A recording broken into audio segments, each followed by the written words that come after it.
कोई पढ़ाई नहीं, यदि है तो अभी तक किसी ने बताई नहीं। आज हम स्वर संधि के दूसरे भेद गुण संधि पर चर्चा करेंगे। हमें उम्मीद है कि इस चर्चा के बाद इससे संबंधित जितने भी सवाल कंपटीशन में आएंगे आप बड़े सरल और सहज तरीके से हल कर लेंगे। इस पूरे टॉपिक में हम गुण संधि को पहचानने की एक बेहतरीन ट्रिक भी बताएंगे।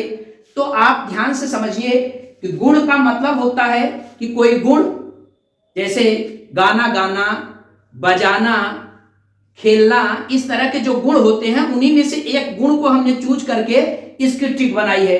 जरा ध्यान दीजिए, ट्रिक का नाम आप ध्यान रखिएगा कि गुण का मतलब होता है GAO, यानी कहने का मतलब AR, इसको हम शॉर्ट में ऐसे ध्यान रखेंगे, गाओ आर, गाओ आर, यानी एक ढंग से गाओ यार, यानी गाओ आर अगर आपको याद रहेगा तो समझ लीजिए गुण संधि का भेद आपको बड़े आसानी से पता चल जाएगा।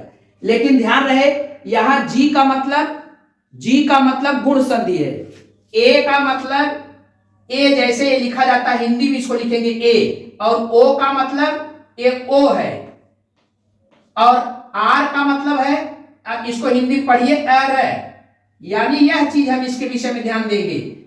इस ट्रिक का मतलब यह है, इस चीज को ध्यान रखिएगा। क्या ध्यान रखेंगे आप? ये जो गाओ आर लिखा है, गाओ आर, इसमें हम जी का मतलब समझेंगे कि गुण संधि की बात। ए को हिंदी में लिखते हैं इस तरह से ए लिखते हैं, और ओ को हिंदी में लिखते हैं इस तरह से ओ लिखते हैं, ए आर को हिंदी में लिखते हैं तो अर लिखते हैं। इसका मतलब जिस हिंदी भाषा के शब्द में ए ओ अर मिल जाएं तो निश्चित तौर पर वह गुण संधि है। इसका मतलब गाओ आर से गुण संधि की पहचान हो गई। आइए अब इसके विषय में हम आपको विस्तृत चर्चा करते हैं, लेकिन इसको ध्यान रखिएगा, यानी यह एक प्रकार का गुण होता है तो गाना भी एक प्रकार का गुण है। तो अब इसकी हम परिभाषा बताते हैं, जरा ध्यान सुनिए कि वह संधि जिसमें ए या आ का मेल ई या बड़ी ई से हो, या इसका मेल ऊ या बड़े ऊ से हो, या री से हो। तो इस मेल से जब ए आ का मेल ई से होता है, इसके स्थान पर यानी ए हो जाता है, और इसके स्थान पर जब ए आ का मेल ऊ से होता है, इसके स्थान पर ओ हो जाता है, और जब ए आ का मेल री से होता है, इसके स्थान पर अर हो जाता है। इस चीज को हम अगर ध्यान रखेंगे तो हमने इसको ध्यान रखने के लिए कितना बेहतरीन पैटर्न आपको गणितीय पैटर्न समझाया है। इसमें ए आ फिक्स हो जाएगा यानी ऊपर, अब इसी का मेल अगर इससे होता है तो ई से होगा तो ए, इसका मेल ऊ से होगा ओ, अगर इसका मेल री से होता है तो इनके स्थान पर अर हो जाता है।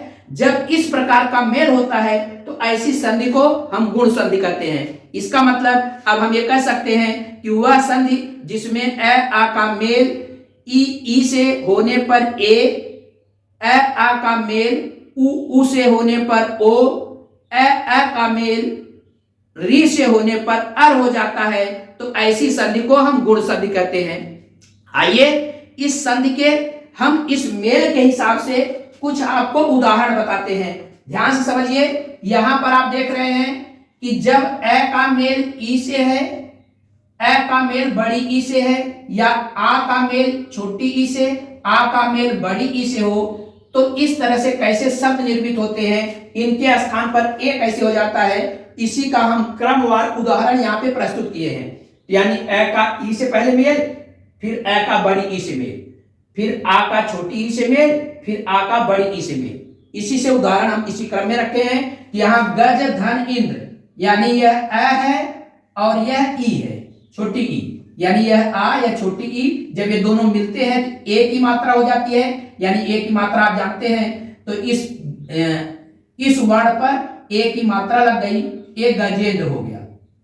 इसी तरह से अब देखिए ए का मेल जब बड़ी ई से हो, देव ए है और ये बड़ी ई है, दोनों मिल करके ए हो जाते हैं, तो अब देखिए वह पर ए की मात्रा लग गई, इसका मतलब ये देवेश हो गया।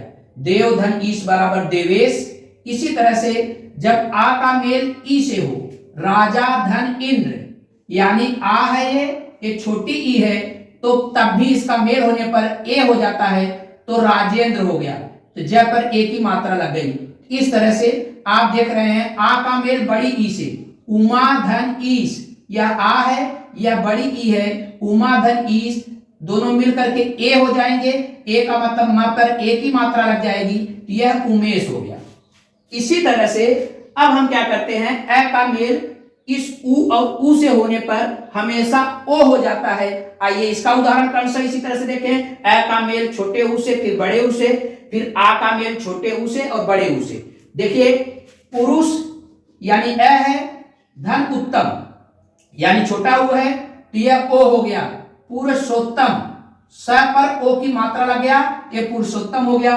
दूसरा देखिए सूर्य यानी अ है, फिर उष्मा यानी बड़ा उ है, अ और उ मिलकर के ओ हो जाते हैं, ये सूर्योष्मा, सूर्योष्मा, तो यानी सूर्य पर ओ की मात्रा लग गई, ये सूर्योष्मा हो गया, यानी सूर्य धन उष्मा, सूर्योष्मा हो गया। इसी तरह से अब ये महाधन उदय यानी आ का मेल छोटे उ से, महा आ हो गया, ये छोटा उ हो गया, तो दोनों के स्थान पर आप जानते हैं ओ हो जाता है, तो ह पर ओ की मात्रा लग गया, तो महोदय। इसी तरह से अब आ का मेल बड़े उ से, महाधन उर्मी यानी आ प्लस बड़ा उ दोनों मिल करके ये ओ हो जाते हैं, तो ये महोर्मी। तो ध्यान देने वाली बात है। अब इसी तरह से जब अ का मेल री से होता है, आ का मेल री से होता है, तो ये अर हो जाता है। जैसे ब्रह्म यानी अ है ये और ये री है, दोनों मिल करके अर हो जाएंगे। अर का मतलब इस पे उड़ंतु र का बोध हो जाएगा, तो ये हो जाता है ब्रह्मर्षि, ब्रह्मर्षि यानी ब्रह्म धन ऋषि बराबर ब्रह्मर्षि। इसी तरह से जब आ का मेल री से होता है, तो ये महाधन ऋषि यानी यह आ है यह री है, तो दोनों के स्थान पर अर हो जाएगा। अर का मतलब इस पर उड़ंतु आ जाएगा, यानी जिसको रेप रूप कहते हैं वह का, ये हो जाता है महर्षि। इसका मतलब महाधन ऋषि महर्षि हो जाता है। इस तरह से हम एक चीज ध्यान रखेंगे कि आप एक चीज ध्यान रखिए कि आप एक ट्रिक याद रखिएगा। इसका मतलब वह हिंदी भाषा का शब्द जिसमें ए ओ अर आई, ध्यान दीजिए, वह हिंदी भाषा का शब्द जिसमें ए ओ अर आई समझना गुण संधि है भाई। तो अब इसी के साथ फिर अगले किसी दूसरे स्वर संधि के भेद पर चर्चा करेंगे। तब तक के लिए धन्यवाद, थैंक यू।